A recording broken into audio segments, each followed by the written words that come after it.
جو لوگ ایمان لے آئے اور نیک عمل کرنے لگے انہوں نے پہلے جو کچھ کھایا پیا تھا اس پر کوئی گرفت نہ ہوگی، بشرطے کہ وہ آئندہ ان چیزوں سے بچے رہیں جو حرام کی گئی ہیں، اور ایمان پر ثابت قدم رہیں اور اچھے کام کریں۔ پھر جس جس چیز سے روکا جائے اس سے رکیں، اور جو فرمان الہی ہو اسے مانیں، پھر خدا ترسی کے ساتھ نیک رویہ رکھیں۔ اللہ نیک کردار لوگوں کو پسند کرتا ہے۔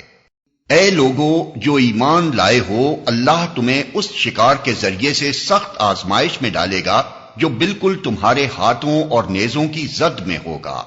یہ دیکھنے کے لیے کہ تم میں سے کون اس سے غائبانہ ڈرتا ہے۔ پھر جس نے اس تنبیہ کے بعد اللہ کی مقرر کی ہوئی حد سے تجاوز کیا اس کے لیے دردناک سزا ہے۔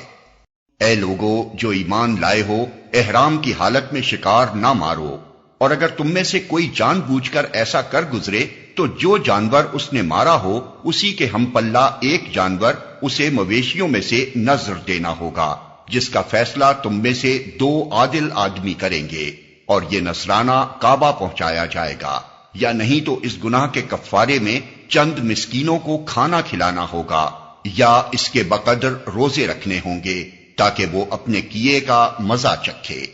پہلے جو کچھ ہو چکا اسے اللہ نے معاف کر دیا، لیکن اب اگر کسی نے اس حرکت کا اعادہ کیا تو اس سے اللہ بدلہ لے گا۔ اللہ سب پر غالب ہے اور بدلہ لینے کی طاقت رکھتا ہے۔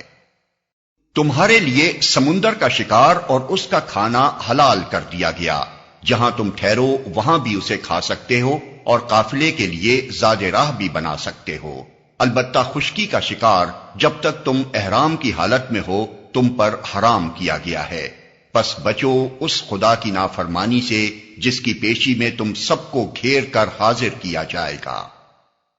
اللہ نے مکان محترم کعبہ کو لوگوں کے لیے اجتماعی زندگی کے قیام کا ذریعہ بنایا، اور ماہ حرام اور قربانی کے جانوروں اور قلادوں کو بھی اس کام میں معاون بنا دیا، تاکہ تمہیں معلوم ہو جائے کہ اللہ آسمانوں اور زمین کے سب حالات سے باخبر ہے اور اسے ہر چیز کا علم ہے۔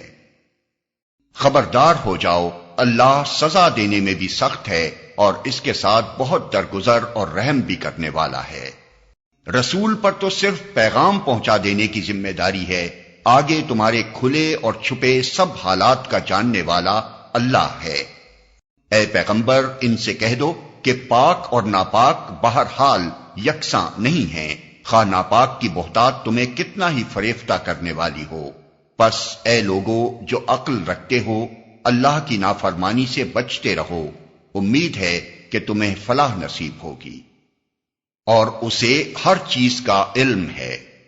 اے لوگو جو ایمان لائے ہو، ایسی باتیں نہ پوچھا کرو جو تم پر ظاہر کر دی جائیں تو تمہیں ناگوار ہوں، لیکن اگر تم انہیں ایسے وقت پوچھو گے جبکہ قرآن نازل ہو رہا ہو تو وہ تم پر کھول دی جائیں گی۔ اب تک جو کچھ تم نے کیا اسے اللہ نے معاف کر دیا، وہ درگزر کرنے والا اور بردبار ہے۔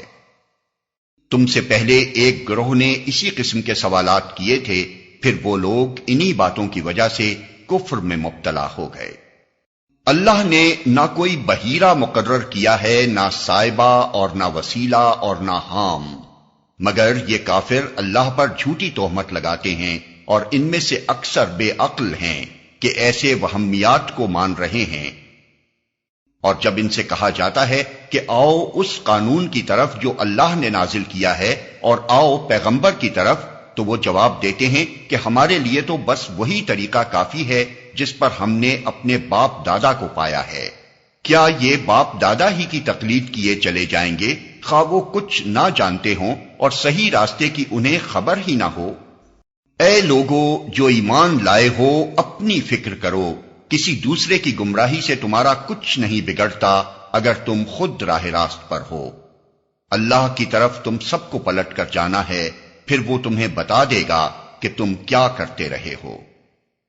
اے لوگو جو ایمان لائے ہو، جب تم میں سے کسی کی موت کا وقت آ جائے اور وہ وصیت کر رہا ہو تو اس کے لیے شہادت کا نصاب یہ ہے کہ تمہاری جماعت میں سے 2 صاحب عدل آدمی گواہ بنائے جائیں، یا اگر تم سفر کی حالت میں ہو اور وہاں موت کی مصیبت پیش آ جائے تو غیر مسلموں ہی میں سے 2 گواہ لے لیے جائیں۔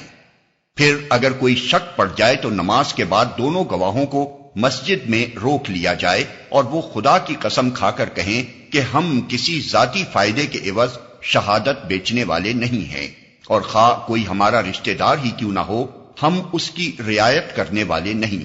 اور نہ خدا واسطے کی گواہی کو ہم چھپانے والے ہیں۔ اگر ہم نے ایسا کیا تو گناہگاروں میں شمار ہوں گے۔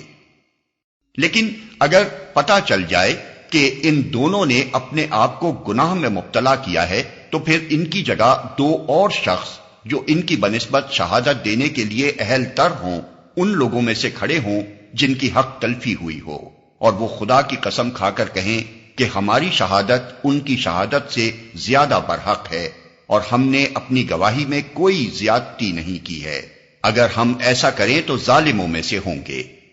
اس طریقے سے زیادہ توقع کی جا سکتی ہے کہ لوگ ٹھیک ٹھیک شہادت دیں گے، یا کم از کم اس بات ہی کا خوف کریں گے کہ ان کی قسموں کے بعد دوسری قسموں سے کہیں ان کی تردید نہ ہو جائے۔